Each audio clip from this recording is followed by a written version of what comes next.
Ladies and gentlemen, we have been very lucky. We had some great speakers at this event so far, and to have Dr. Peter McCullough from the United States, he has been an absolute Trojan for the cause over the last few years, and he's been attacked in the media relentlessly.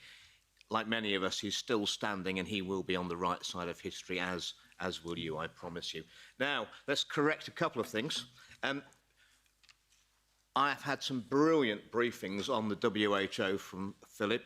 I think two of them in Norway, which was excellent.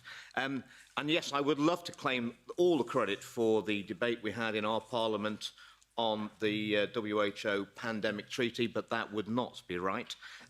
We have a quirk in the UK Parliament, the mother of all parliaments, that if 100,000 of our electors write in with a petition for a particular debate, then the government is duty bound to put on that debate. I'm pleased to say that we managed to achieve a petition total of 156,000 electors for the WHO debate, and so we had that debate, much to the government's chagrin. And of course, they said that there would be no handing over of sovereignty, there would be no giving away of powers, and we wouldn't be agreeing to any of this. Well, unfortunately, governments, as we know, do not always tell the truth. Ladies and gentlemen, some 7 years ago, I didn't think I'd be sitting here. I was leading the Leave campaign for the East Midlands to leave the European Union. And as you know, we were successful. However, I'm delighted to be back here.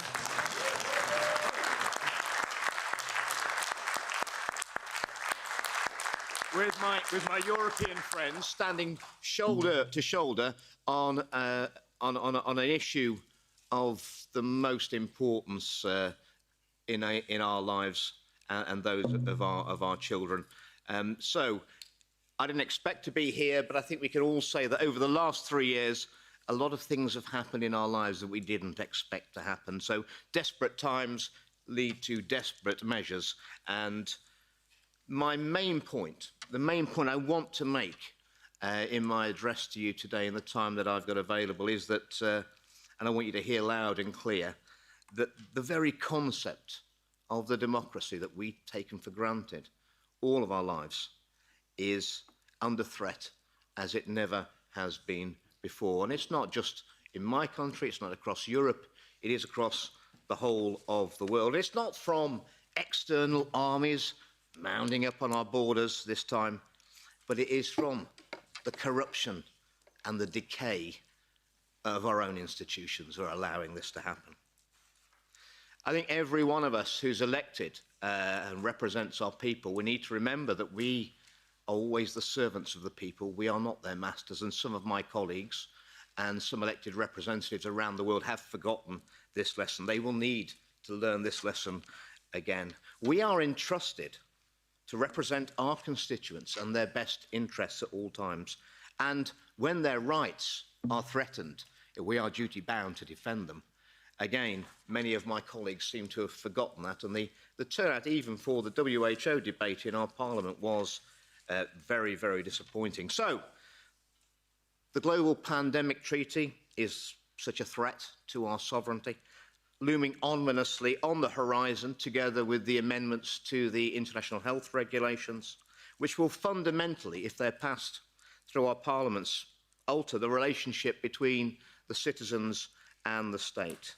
The WHO would paint an illusion of nation states coming together to fight deadly pathogens, when it's really, as we've already heard, a power grab by an unaccountable elite, rather keen to reinforce the power shift that has already happened in the global pandemic response to COVID-19. The recommendations made during COVID-19 by the WHO were advisory, and they now want them to become mandatory. I mean, let's face it, the WHO did not exactly cover themselves with glory with their recommendations during the COVID-19 pandemic. It was a litany of disaster, a disaster which the WHO were not even keen to look into. They've had no review of their performance and their recommendations during the recent COVID-19 pandemic. So confident are they that their ideas and their advice was absolutely perfect. So there can be no doubt that if we fail to learn the mistakes of history, certainly that as far as the WHO are concerned, they are doomed to repeat them. So the World Health Organization is an unelected, diplomatically immune, tax-exempt group that bears no resemblance to the good faith Florence Nightingale Union of Nations set up over 75 years ago. Public health and the decisions surrounding it now exist as a monopoly of the WHO, headed up by bureaucrats in Geneva, whose leadership has been embroiled in scandal after scandal.